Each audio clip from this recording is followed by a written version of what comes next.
Welcome to Mainland, your local regional television station.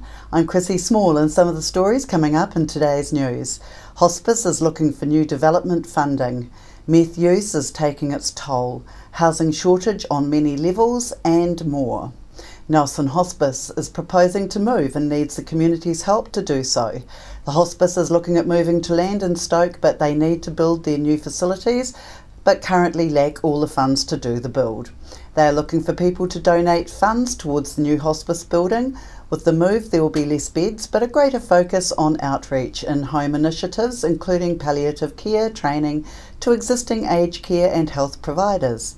The hospice hopes to be resettled by 2019 when their Manuka Street building lease expires, leaving the Manuka Street private hospital to take a new direction with its premises. We hear it in the news almost daily about how drugs and alcohol are causing many of our society's problems. Methamphetamine is one of those drugs that damages more than just the user.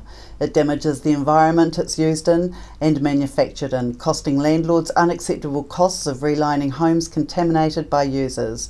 But the costs also weigh heavily on the families of those users.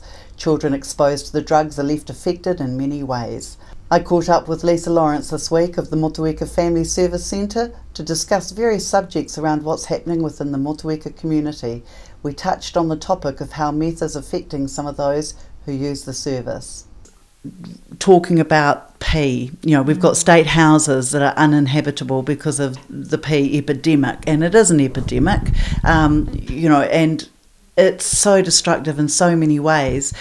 What are we seeing within our small community here? We've got families that, and this is one of the myths around pee and drug abuse, is that it's something that happens only in low socioeconomic, low literacy, highly vulnerable families. We're seeing families from all walks of life where one of the adults or both of the adults are addicted to methamphetamine, to pee. And so it's like cancer, it's across the board. It affects a lot of different families in all walks of life. And we're seeing young people whose home lives are in complete chaos because of this drug and everything it brings with it. So money is harder to come by. There's no sense of family connection. There's no routine. Life is unstable and chaotic. Parents are unavailable. And we've got these young people still turning up to high school. Still turning up, they're in uniform, they may not have all their books, they may not have it all together up here and in here, but they're still wanting routine and they want their lives back. But they're not able to tell anybody. That's right, because it's, of course, there's the legalities around the drug, of course, but okay, so what services are there for these kids? How can they get help for their families without being raided? I mean, there is a real stigma with this drug, and there's also, of course, the illegality of it, which causes those children to be concerned about seeing their parents punished. It is such a complex issue. There's family loyalty. These are, this is mum and dad who I love. And yet they're behaving in this way and they're treating me in this way. So there's a huge amount of conflict and pressure on our young people to be dealing with things that frankly even adults don't deal with or don't deal with well. So I think it's extraordinary, our young people and their ability to cope, but it doesn't mean that they should have to cope with that. So our local high school has some pastoral programs in place. They've got a school counsellor, they have a guidance counsellor separate to that. We have a school nurse that goes on site every Monday afternoon, completely private and confidential for whatever a young person may need. We have access within the Family Service Centre to youth-focused counselling. We do youth-focused social work. We do family-focused social work, so that the presenting issue isn't necessarily the drug abuse, but it's the treatment of our young people. So if we can take it away from whatever the addiction is and make it about how we treat our young people, it can be a bit easier to have some conversations that don't put our young people in that place of conflict with themselves. They won't live with themselves if they've inadvertently dobbed mum, dad, the stepfather, the uncle in to the authorities. It's not the intention of a young person ever. It's just to have a stable, loving home life that supports them in who they are. Right. Is there enough being done to try and get these adults some help? Is there enough resources in the community to drug rehabilitation programs out there that are accessible to these adults? I don't think so within Motueka. So most of the alcohol and drug and the addiction services are based in Nelson. There are a few here within Motueka, but I don't believe that they're full-time. I don't believe that they are fully with a good high profile that families know where to go to. So there's some issues there around us being slightly too small to have received a full-time alcohol and drug counsellor. Motueka is a very small place, so it's very easy to come across your counsellor in the supermarket or down the Sunday market. So there's that idea of keeping your privacy as well as harder to maintain.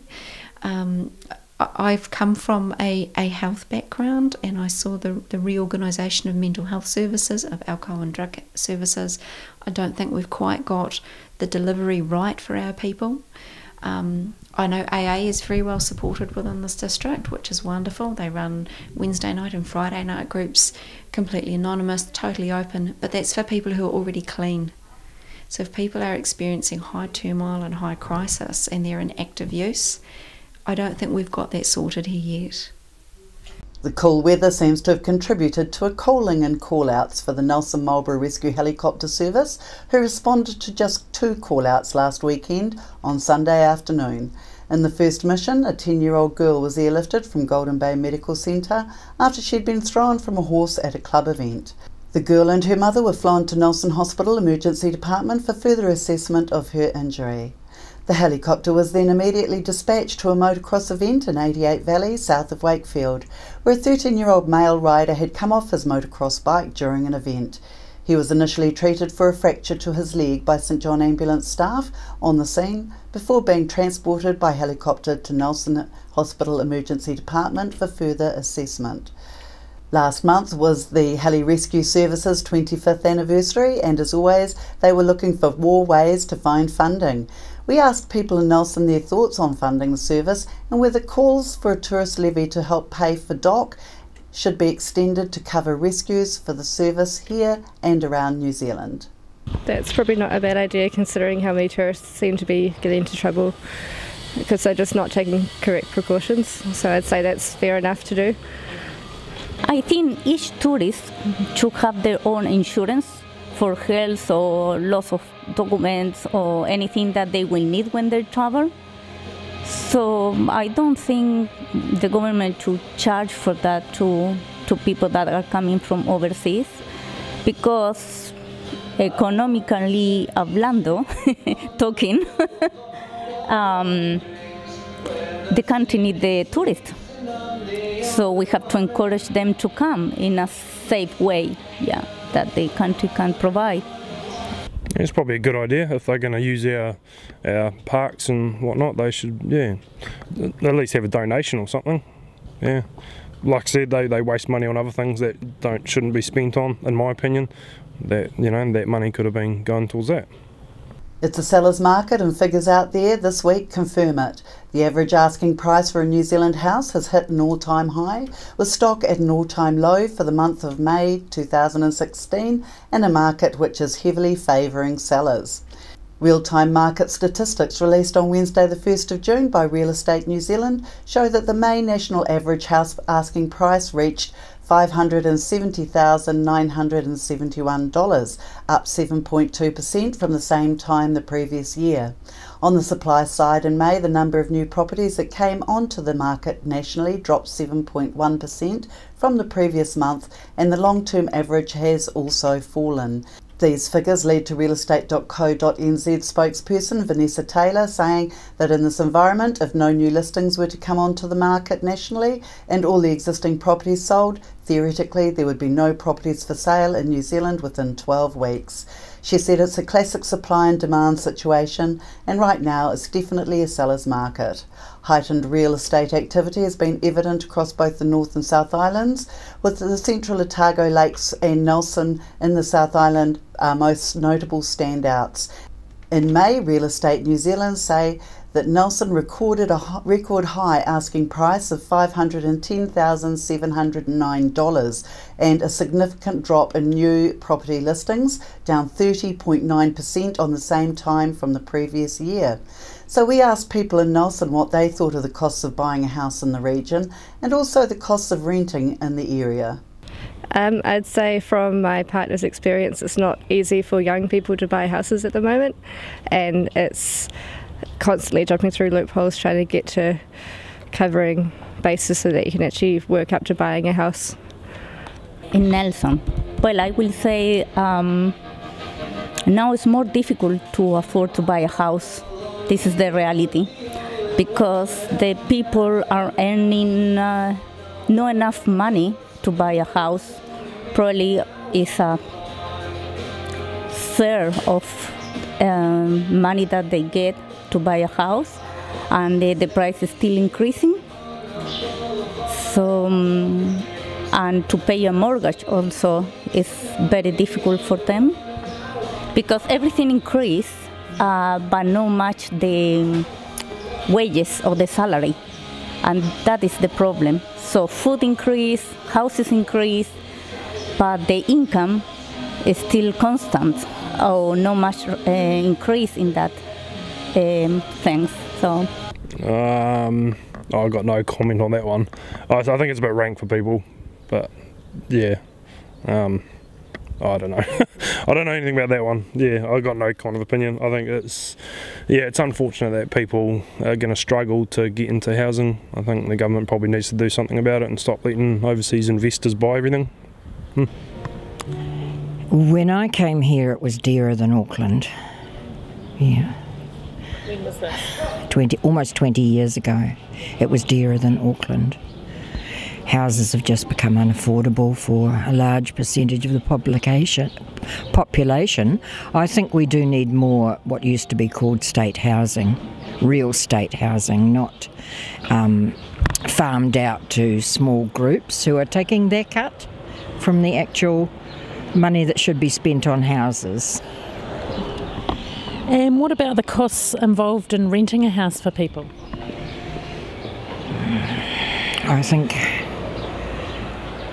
I honestly don't know. I haven't thought of that for quite a long time. It's the job situation, isn't it? It all comes down to the job situation, which is unfortunately the same the whole world over. Well, the housing, my wife and I have just bought a house recently, and we were very fortunate to get a house at a good price. But the housing market is always moving in different directions, and it's just supply and demand seems to dictate it. And I know it's difficult for new homeowners to buy homes because of the deposit that's required. But houses are still selling and people are buying them, so it must be a buoyant market. What are your thoughts about the costs involved in renting a house? Rental costs seem to be quite high, and from a personal viewpoint, my wife and I were thinking of selling a house and renting a place, but the cost of the rent was going to be so much that it was going to be more than what we'd pay if we had a mortgage and paid interest. So we opted not to go renting, but to keep the mortgage and pay the interest, which was less than paying rent. Quotable Value New Zealand figures show that Nelson home values have risen 3.4% over the past 3 months and 10.2% year on year. Their figures show that the average value house price in the city is now $454,565. The Tasman district also increased by 3.6% over the past 3 months and 7% year on year, and their figures show an average value now of $450,447. Quotable Home Value Nelson registered valuer Craig Russell said that demand from out-of-town investors is continuing to drive up Nelson home values, and there have been some strong sales prices of late, with some properties being sold in a short time period and often in a multi-offer situation. Quotable value are also seeing increased levels of activity by speculators in the market in recent months, and values are rising significantly at the lower end of the market as local first home buyers compete with investors looking for entry-level properties which offer the highest rental returns. Well-located properties in good schooling areas have also been selling well, and homes in the mid-range bracket of between 500 and 700,000 are particularly sought after. There's strong demand and a lack of listings available in the wood and city fringe areas. The lifestyle market in both Nelson and Tasman districts has also seen more activity, particularly in the upper price bracket. The fun begins in Nelson at Queen's Birthday weekend with a traditional Irish music festival. There will be music sessions at the Free House and E Street Cafe and Bar. There will be dancing and festival highlight concert. The Gypsy Pickers and Human Kindness are also kicking off the long weekend with Tom's Field, who will be wrapping it up. At the museum, it's your last chance to view the Victory Medal works and the Nelson Mail 150 Years display. And Vital Statistics finishes at the end of the month also. June is Matariki. Check out the celebrations at the Nelson and Richmond Libraries, plus the Victory Matariki Lantern Parade. After the break, we'll bring you the latest weather update and some events and happenings coming up from around the region. We're the team at JCar, right here in Nelson, 120 Hardy Street. Our shop is full of electronic items, including security alarm systems, electronic components, solar and power, electronics, toys,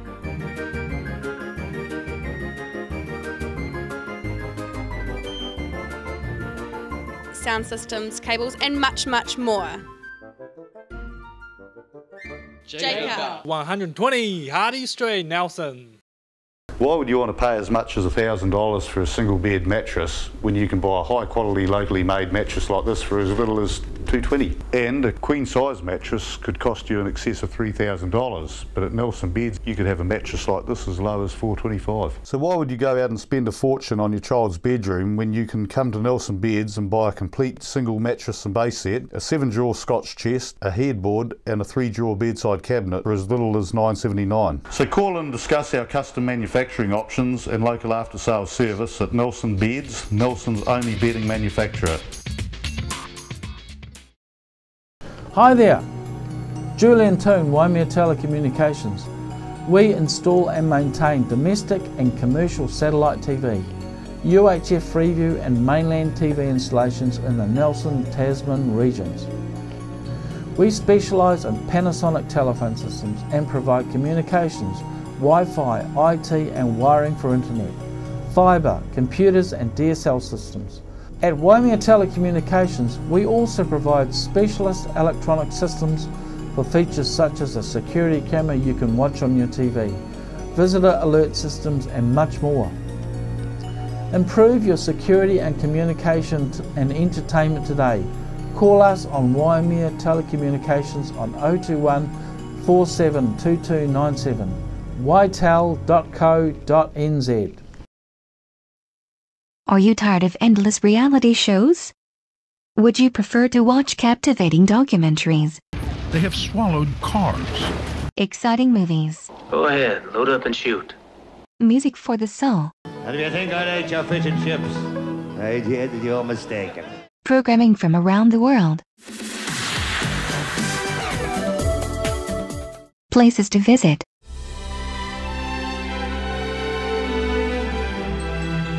Local news and views. I'm Graham O'Brien and today's bulletin. Do you want to change the flag? No, I don't want to change the flag. Stay tuned to Mainland TV, your local station.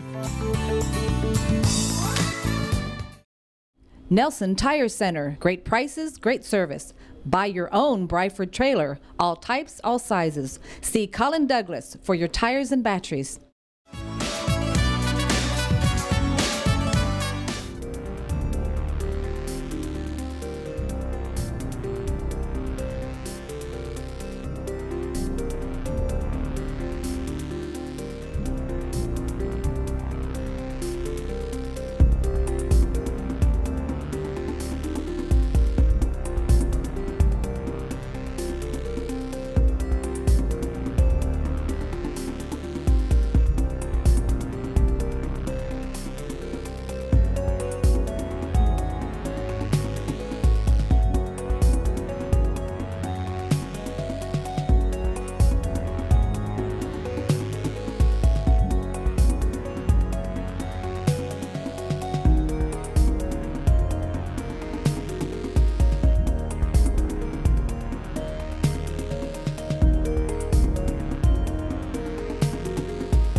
Sit and Be Fit is on at the Victory Community Centre Tuesdays and Thursdays at 10 a.m. at the Victory Community Church, 238 Upper Vanguard Street. School terms only. Fun while you get fitter, work at your level. For more information, please contact Shirley on 547 1433 or 021 121 8023. Victory 60 Plus is on Tuesdays at 1:30 through to 3:30 p.m. at 238 Upper Vanguard Street. You can join in for cards, games and a cuppa. For more information you can contact Jan on 546 9057 or 027 4577 955. On behalf of the team here at Mainland Television News, thank you for joining us, and we'll bring you some more latest news and events from around the region again tomorrow.